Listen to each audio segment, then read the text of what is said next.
नमस्कार दोस्तों, simplicity of law channel में आपका स्वागत है। आज के इस लेक्चर में हम अपकृत्य विधि से संबंधित एक अत्यंत महत्वपूर्ण टॉपिक का अध्ययन करने वाले हैं, जिसका शीर्षक है तंत्रिका घात, नर्वस शॉक। तंत्रिका घात जो है वह विधि की इस शाखा का उद्भव अत्यंत आधुनिक है। तंत्रिका घात पहले टॉर्ट में नहीं हुआ करता था, बाद में इसे ऐड किया गया है।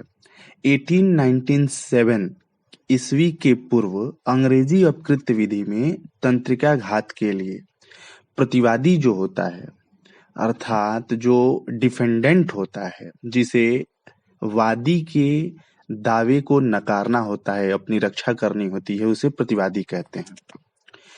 तो 1897 ईस्वी के पूर्व अंग्रेजी अपकृत्य विधि में नर्वस शॉक के लिए डिफेंडेंट का कोई लायबिलिटी नहीं था, क्योंकि टॉर्ट में केवल ऐसे शारीरिक क्षति के लिए क्षतिपूर्ति प्राप्त की जा सकती थी जो प्रतिवादी द्वारा वादी के शरीर पर वास्तविक संघात के द्वारा कारित की गई होती थी। तो इसको हम समझते हैं कि यह पहले लॉ ऑफ टॉर्ट में क्यों नहीं कवर हो रहा था, क्योंकि पहले जो है 1897 से पहले यही माना जाता था कि डिफेंडेंट द्वारा जब तक प्लेंटिफ के शरीर पे रियल डैमेज नहीं किया गया है, वास्तविक चोट नहीं पहुंचाई गई है, जैसे किसी को चाटा मारना, जख्म कर देना इत्यादि, हड्डियां तोड़ देना, जो भी है, जब तक रियल डैमेज नहीं होता है किसी के भी शरीर पे, तब तक डिफेंडेंट को लायबल नहीं ठहराया जाता था। इस लॉजिक के बेस पे 1897 से पहले लॉ ऑफ टॉर्ट में नर्वस शॉक नामक कोई कंसेप्ट नहीं था। अब यह ऐड कैसे हुआ इसे देखते हैं। तो 1888 में इंग्लैंड की प्रिवी काउंसिल, जो वहां की प्रिवी काउंसिल भारत में काम करती थी आजादी से पहले, 1888 में विक्टोरियन रेलवे कमिश्नर बनाम कोल्टास, ये एक केस है, इससे जो है नर्वस शॉक को लॉ ऑफ टॉर्ट में ऐड कर दिया गया। इसे हम देखेंगे कि ये होता क्या है, लेकिन पहले हम देख रहे हैं कि यह 1897 तक नहीं था लॉ ऑफ टॉर्ट में, क्योंकि 1897 के पहले तक यह कॉन्सेप्ट था कि आपके शरीर पर एक्चुअल डैमेज हो तभी आप जो है दावा कर सकते हैं। परंतु 1888 में जो है इंग्लैंड की प्रिवी काउंसिल ने विक्टोरियन रेलवे कमिश्नर बनाम कोल्टास के मामले में स्पष्ट कर दिया था कि वास्तविक संघात या स्पर्श के बिना, मतलब शरीर पर रियल डैमेज के बिना, केवल नर्वस शॉक के परिणाम स्वरूप पहुंची शारीरिक क्षति के लिए क्षतिपूर्ति प्राप्त नहीं की जा सकती है। 1888 में प्रिवी काउंसिल ने विक्टोरियन रेलवे कमिश्नर बनाम कोल्टास में कहा था कि जब तक रियल डैमेज नहीं होती है आपकी बॉडी में, तब तक जो है आप डैमेज नहीं मांग सकते हैं। लेकिन हमने बताया कि 1897 तक यह कहानी चल रही थी, लॉ ऑफ टॉर्ट में नर्वस शॉक नहीं हुआ करता था। 1897 में एक वाद आया, विल्किंस बनाम डाउंटन। बहुत ही इंपॉर्टेंट वाद है, इसे लिखना बिल्कुल भी न भूलें एग्जाम्स में। 1897 में विल्किंस बनाम डाउंटन के निर्णय से जो है अपकृत्य विधि में यह न्यू कंसेप्ट ऐड किया गया कि यदि कोई व्यक्ति जानबूझकर नुकसान पहुंचाने की दृष्टि से कोई ऐसा कार्य करता है जिससे वादी को बिना शारीरिक संघात पहुंचाए तंत्रिका घात कारित करता है, उस वादी के बॉडी पे एक्चुअल डैमेज नहीं पहुंचा रहा है, लेकिन उसकी इंटेंशन, उसका आशय, उसकी विल, इच्छा जो है बिना उसके शरीर पर एक्चुअल डैमेज पहुंचाए नर्वस शॉक कारित करना है, और उसके परिणाम स्वरूप वादी को शारीरिक क्षति पहुंचती है, तब उसके लिए प्रतिवादी से क्षतिपूर्ति प्राप्त की जा सकती है। विल्किंस बनाम डाउंटन के मामले को समझ लेते हैं तो यह और स्पष्ट हो जाएगा। इस वाद में हुआ क्या था कि प्रतिवादी को तब उत्तरदायी ठहराया गया जब उसने वादी को एक व्यवहारिक विनोद में यह झूठ बताया, मतलब वो जो है मजाक की दृष्टि से एक झूठ बात बताया वादी को कि एक दुर्घटना में उसके पति की दोनों टांगे टूट गई हैं। एक स्त्री थी, उसको प्रतिवादी ने जो है मजाक में यह बताया, विनोद करने की दृष्टि से, मनोरंजन की दृष्टि से, कि एक दुर्घटना हुई है और उसमें आपके पति की दोनों टांगे टूट गई हैं। वादी उस समाचार को सुनकर नर्वस शॉक के कारण एकदम जो है वो सीरियस रूप से बीमार हो गई और उसके बाल सफेद हो गए। तो यहाँ पर जो है तंत्रिकाघात के लिए उसे लाइबल ठहराया गया प्रतिवादी को, क्योंकि आपने बॉडी बॉडी को इंजोर्ड न करके नर्वस शॉक द्वारा उसके बॉडी को फाइनली इंजोर्ड ही करा है। तंत्रिकाघात के द्वारा वह बीमार हो गई थी और उसके बाल सफेद हो गए थे। विलिकिंस बनाम डाउंटन। तंत्रिकाघात के अपकृत्य के लिए आवश्यक है कि वादी को तंत्रिकाघात के परिणाम स्वरूप कोई शारीरिक क्षति अवश्य पहुंची हो। जैसे विल्किंस बनाम डाउंटन में उसको तंत्रिकाघात हुआ स्त्री को और उसके बाल सफेद हो गए, बीमार हो गई। शारीरिक क्षति नर्वस शॉक के बाद अवश्य पहुंची होनी चाहिए, जैसे कोई बीमारी हो जाना, मनोविकार, यादाश्त खो जाना या किसी प्रकार के शारीरिक परिवर्तन आदि। यदि शारीरिक क्षति नहीं पहुंची है तो फिर लायबिलिटी अभी भी नहीं बनती है। एक और वाद है इसमें, डुल्यू बनाम व्हाइट एंड सन्स। इस वाद में प्रतिवादी के सेवक ने, जो डिफेंडेंट था उसका सर्वेंट जो है, उसके उपेक्षा से, नेग्लिजेंस से एक घोड़ा गाड़ी को चलाकर, उसने नेग्लिजेंस के साथ एक घोड़ा गाड़ी को चलाकर एक सार्वजनिक गृह में प्रविष्ट करा दिया। कोई सड़क किनारे सार्वजनिक गृह थी, कोई पंचायत भवन कुछ भी होगा, उसमें उसने घोड़ा गाड़ी को नेग्लिजेंस से चलाते हुए उस घर में प्रविष्ट करा दिया। और वादी जो एक गर्भवती महिला थी उस स्थान पर खिड़की के पीछे खड़ी थी। उसने यह सीन देखा और शारीरिक रूप से क्षतिग्रस्त वह नहीं हुई, परंतु तंत्रिकाघात से पीड़ित अवश्य हो गई। उसे नर्वस शॉक हो गया, वह डर गई अंदर अंदर, और जिसके परिणाम स्वरूप वह उस समय डायरेक्ट उसके घोड़ा गाड़ी से तो शारीरिक रूप से इंजोर्ड हुई नहीं, घोड़ा गाड़ी किसी सार्वजनिक भवन में प्रविष्ट कर गई, लेकिन उससे उसे इतना भय हुआ, उसे तंत्रिकाघात हुआ, नर्वस शॉक हुआ, जिसके परिणाम स्वरूप वह गंभीर रूप से बीमार हो गई और समय पूर्व मृत बच्चे को जन्म दे दिया। तो प्रतिवादी को उत्तरदायी ठहराएगा।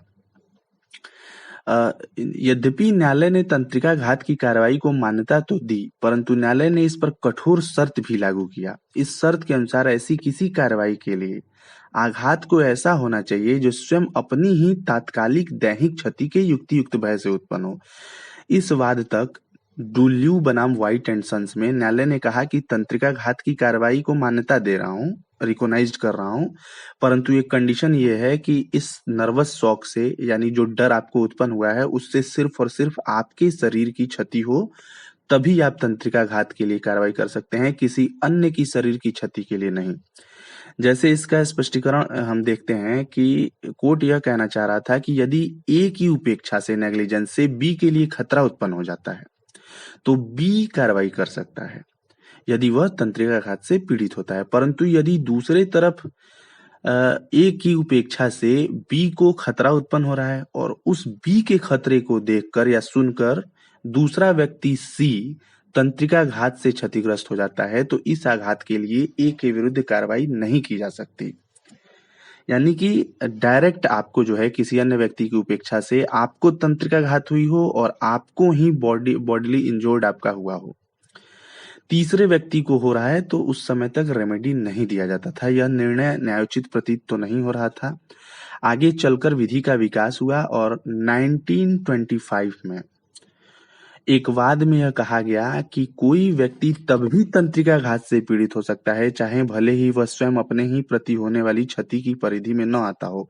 अर्थात ए की नेग्लिजेंस से बी के प्रति जो शारीरिक खतरा उत्पन्न हुआ है उसको देखकर यदि सी को तंत्रिकाघात हो जा रहा है और वह क्षतिग्रस्त होता है तो भी ए लाइबल होगा। और यह कौन सा वाद था 1925 का जिसमें इसमें डेवलपमेंट हुआ था? तो हेमब्रुक बनाम स्ट्रोक्स ब्रदर्स का वाद था। इस वाद के तथ्य निम्नलिखित हैं। एक संकरी गली थी, पतली गली।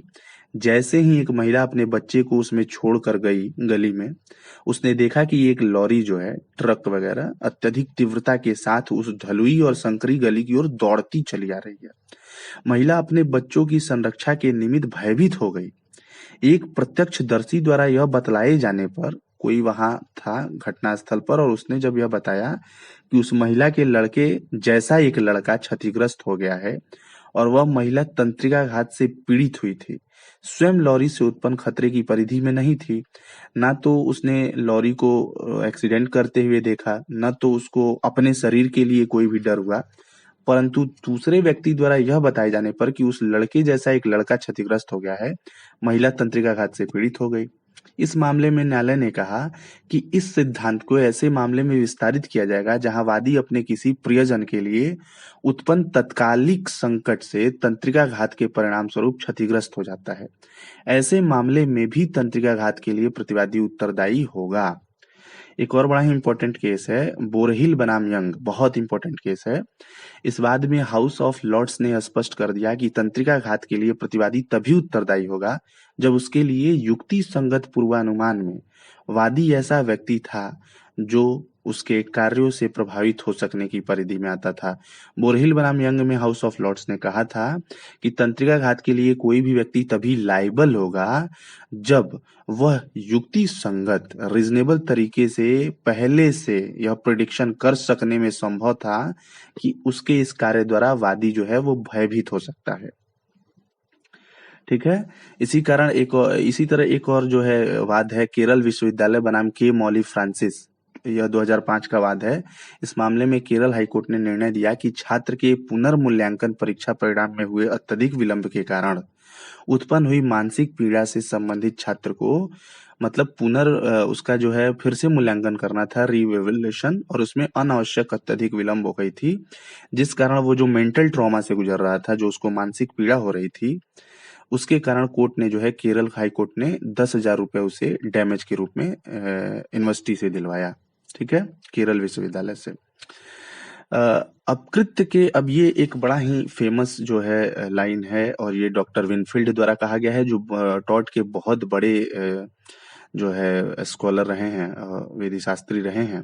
तो अपकृत्य के रूप में मानसिक आघात, नर्वस शॉक के सब्जेक्ट में उन्होंने एक टिप्पणी की है, इसको आप हमेशा ध्यान में रखिएगा, और इसे किसी भी जुडिशियल एग्जाम के मेंस में लिखेंगे तो आपके कॉपी की जो क्वालिटी है वो इनहेंस हो जाएगी।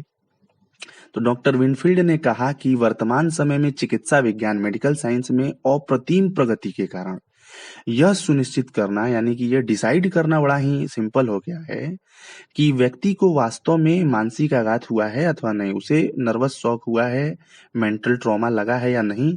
मेडिकल साइंस इतना डेवलप हो गया है कि अब यह पता करना बड़ा ही आसान हो गया है।